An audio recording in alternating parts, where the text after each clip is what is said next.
All right, we are going to solve an application problem by applying the four-step procedure here. So remember, step one is understanding the problem. We really have to know what it is we are dealing with before we can actually solve it. Then we're going to create a plan.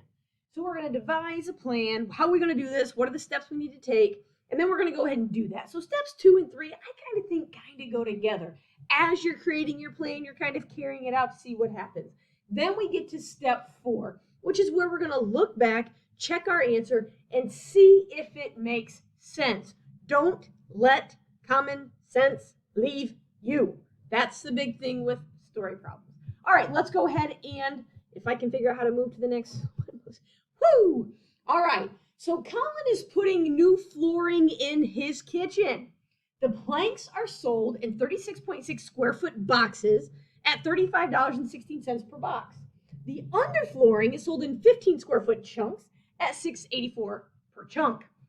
If his kitchen measures roughly 186 square feet, how much will the flooring and underflooring cost?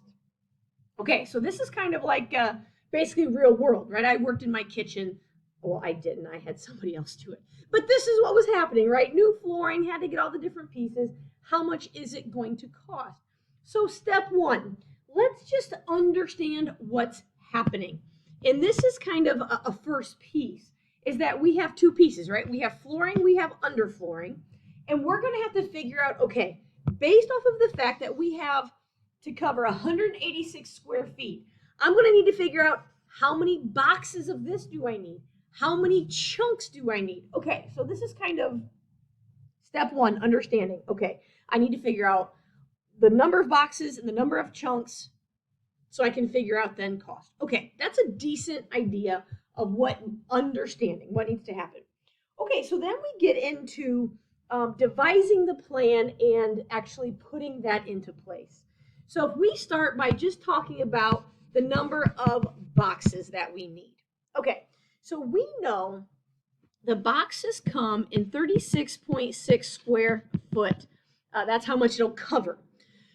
So if I need 186 total square feet, let's divide that by 36.6, and that gives me 5.08. So this is how many boxes I need. Now, I don't know if you're aware, but you can't buy 0.08 of a box.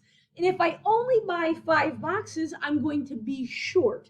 Not only that, is you're going to have to cut some of these planks up. So we're definitely going to need at least 6 boxes. Okay, so I know how many boxes I need. Now, when I think about the chunks, let's change color for effect. And I'm pretty sure there's a better name than chunks, but the subflooring that you're putting in, we need 186 square feet, and it comes in 15 square foot chunks. So if we divide that, we get, 12.4.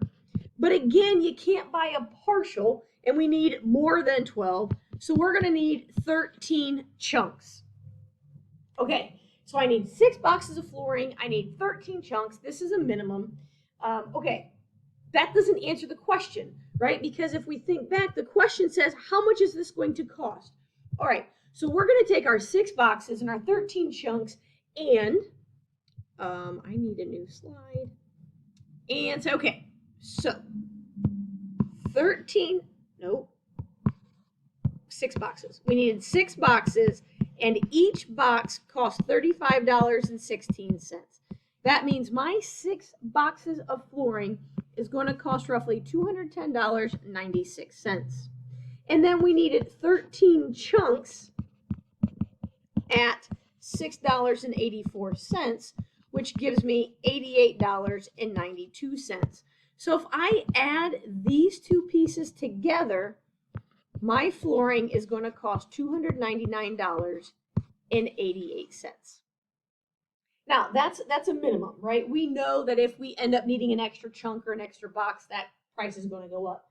But just kind of a basic calculation, this is where we are in this particular case. Now, remember step 4. Do not forget step 4. Step 4 says, look back and check your answer.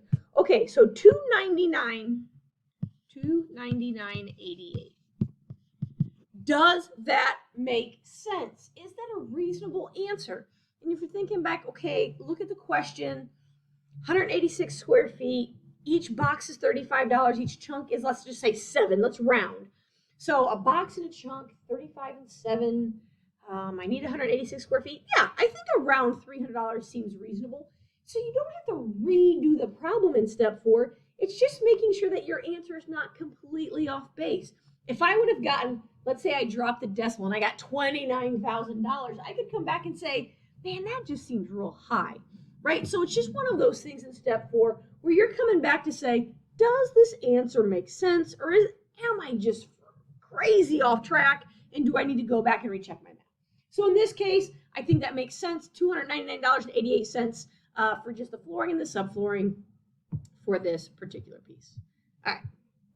Thanks, everybody.